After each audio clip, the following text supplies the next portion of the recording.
Hello guys, nasa bakasyon po tayo ngayon at wala muna akong vlog at wala pa tayong masyadong update.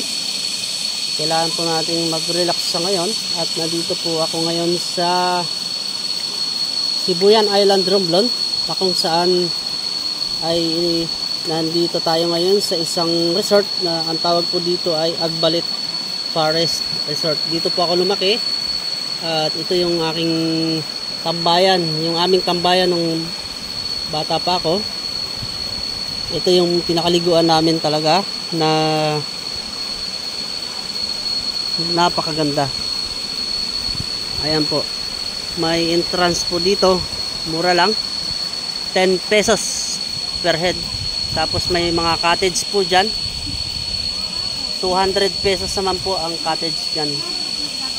Magdala lang po kayo ng inyong drinks at saka mga foods. Kung mayroon kayong video okay na portable, di battery, kasi wala pong power source dito at mahina ang signal dito at totaling wala talagang signal dito. Kailangan nyo pong magdala ng inyong mga kagamitan like speaker.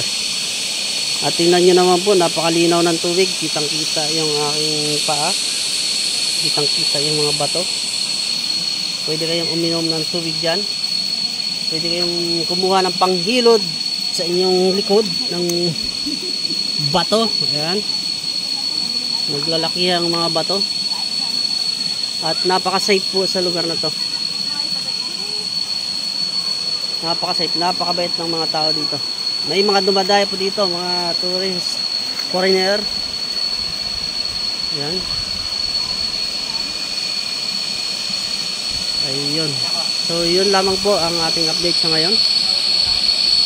Maraming salamat po sa inyong panood. Sana ay na-enjoy nyo ang lugar, ang katubigan. Mainit po ngayon kasi April eh. Sobrang init. Pero pag dito po nakarating kayo, baliwala yung init. Baliwala. Pati yung nakabilad ka sa araw dito, wala. Kasi alam niyo po, mapuno. Ayan yung puno. Napapalibutan siya ng puno ang lugar na to.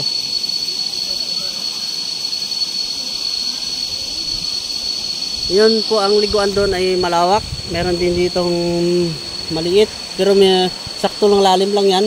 Siguro hanggang balikat. Doon naman hanggang bewang at saka lagpas ulo. Yun. Okay, thank you po. God bless po sa ating lahat.